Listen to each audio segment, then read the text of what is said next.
kooxda kubadda cagta ee Chelsea ayaa soo saartay war-saxaafada luuqa adag ku qoran kadib markii Roman Abramovich iska wareejiyay maamulka oo gacanta u geliyay jimciyada tabarucaadka iyo shakhsiyaad la aaminsan yahay oo naadiga taladiisu ay ka go'i doonto.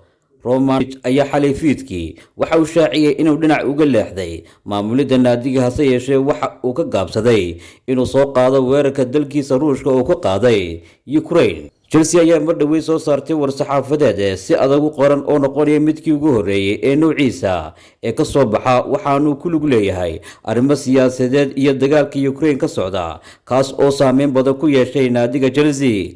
war-saxaafadeedkan Chelsea soo saartay ayaa lagu yidhi xaaladda Ukraine waa mid argagax leh oo aad u xun. kooxda kubadda cagta Chelsea waxay dhinac taagan tahay qof walba oo reer Ukraine ah.